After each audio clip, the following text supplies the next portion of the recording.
Isaias Afwerki was born on February 2, 1946 in Asmara, Eritrea. He was sent to the elite Prince Makoan Secondary High School in Asmara, where he graduated in 1965. He went on to attend Haile Selassie University in Addis Ababa to study engineering from 1965 to 66. In late 1966, he abandoned his engineering studies and headed for Kassala, Sudan, where he joined the Eritrean Liberation Front, EPLF, in exile. Recalling these early times, Isaias described Eritrean students' political thoughts and sentiments to the historian and author Connell as: most of the active students were organized in clandestine groups. Emotionally and sentimentally, everyone was with the EPLF. You never knew who was from what tribe or from what religion because there was not even a hint of that kind of thinking. However, after entering the Sudan, his sentiments towards the EPLF leadership changed. Before I went to Sudan, the EPLF was something like a magic organization to me, maybe some kind of fairy tale, but the first day I arrived I became frustrated. People began telling me about the ugly nature of the EPLF, and Kassala became a nightmare for me. For some reason we were ostracized, even accused of being agents for the Ethiopians. Very narrow considerations of clan, tribe and religion were the basis for surviving or not surviving. We were living in an atmosphere of terror, where we had to go in groups, especially at dusk, to look after each other. It was definitely an awkward situation after all those years of fighting for this organization. Against All Odds, A Chronicle of the Eritrean Revolution, by Connell, page 79. Despite his critical opinions of the EPLF leadership, Isaias stayed committed to the group and even still carries a tattooed letter, E, on his right shoulder as a symbol of his youthful exuberance which in those days symbolized the EPLF. In early 1967, Isaias and Ramadan Muhammad Noor were selected to study military training course in China. They spent nearly 2 years in China studying political ideologies and guerrilla warfare. Isaias described these early times with the following quote: "I remember when we got back from China," said Isaias later. "It was the peak of politics within the EPLF. The talk of reform was everywhere. Everyone trained in Syria and elsewhere joined hands. There were all sorts of revolutionary ideas. We had high hopes in those days. The reform movement was so strong that I wouldn't have imagined it could be frustrated in a few months, but it was infiltrated, and survival was not possible." Against All Odds, A Chronicle of the Eritrean Revolution, by Connell.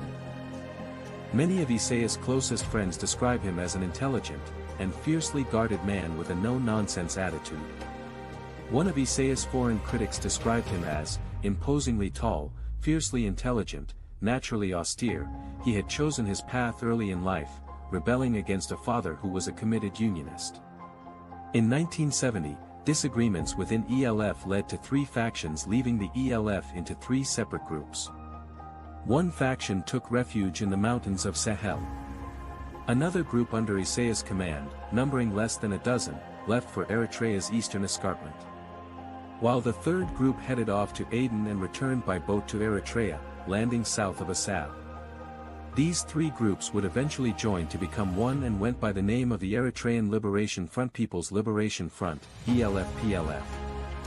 When they formally merged in 1973, they changed their name to the Eritrean People's Liberation Front. Under EPLF, PLF and EPLF. In 1971, using a typewriter, Isaias wrote a manifesto called Our Struggle and Its Goals. This manifesto placed strong emphasis on overcoming ethnic and religious differences and on launching revolutionary struggle during the Independence War. In 1975, Isaias became chairman of the EPLF Military Committee.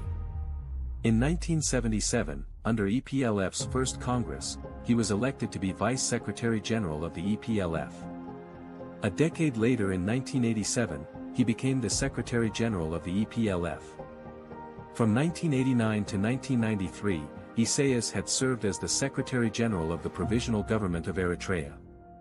In 1993, after achieving de jure independence, Isaias was elected by the Eritrean Assembly to be president. On January 7, 1993, Just a few months before referendum for independence were to take place, Isaias went into a coma and almost lost his life when he was stricken with a severe case of cerebral malaria.